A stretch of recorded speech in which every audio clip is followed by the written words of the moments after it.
and the United States of America combined.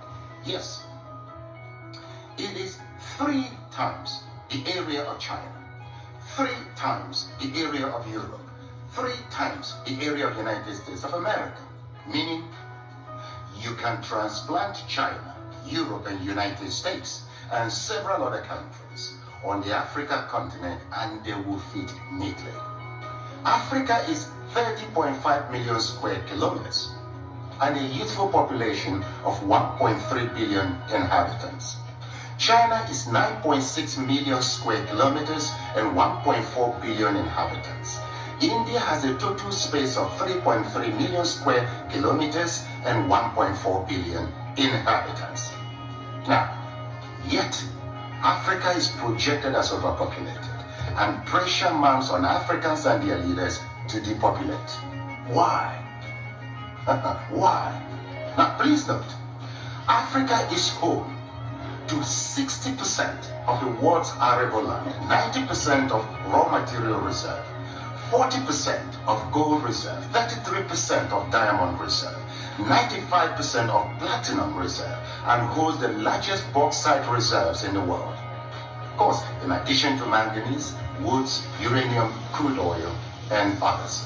Yet, the continent is touted as the poverty capital of the world and ripe for depopulation. The question is, why?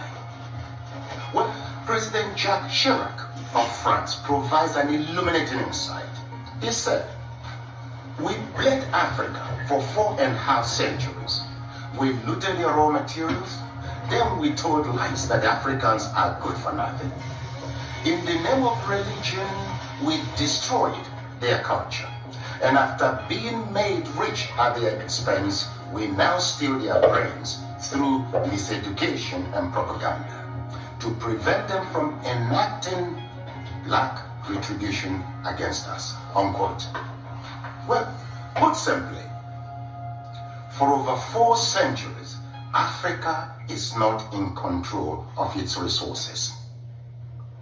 Look, a 2016 study of Africa by the NGO called War on Want reveals that 101 companies, mostly British, control $305 billion worth of platinum, $276 billion worth of oil, and $216 billion worth of coal at 2016 market prices.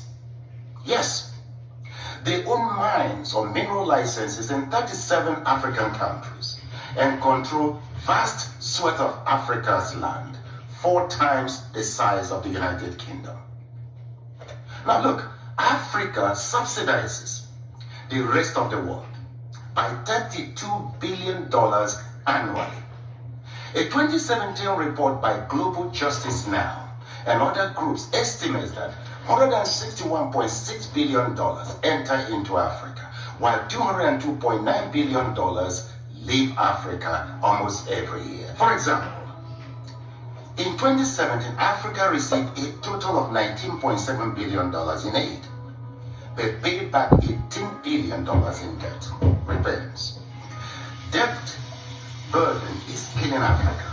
African governments have borrowed between 25 and 75% of their GDP, but with little or nothing to show for it.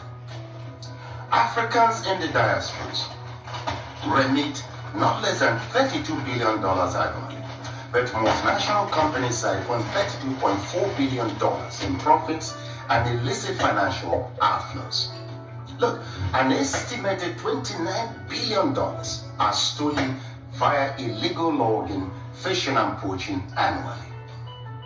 How can any continent, country, or people accumulate and sustain wealth, growth, and prosperity with such statistics? That's a great question. Well, look, hopefully, now you know your Africa better. Edmund Mbiaka once wrote, "Peace of mind always comes with knowing who you truly are, where you currently stand, where you positively need to be, and strongly believing in its possibility." Africa needs to control its resources, no doubt. For productive, patriotic, and effective leadership, we need our best and ablest citizens with fortified character in local, state, and federal governments. This must be given utmost consideration in upcoming elections across Africa. Let me say it once more. Our problem is not the age of our leaders, but unfortified character. It is your responsibility to protect and defend your Africa. The starting point is to educate and transform the mindset of our leaders and peoples. Look, the least you can do is to assist with ensuring that this message reaches every African. Slavery destroyed us. Religion divided us. Ignorance controls us. And truth scares us.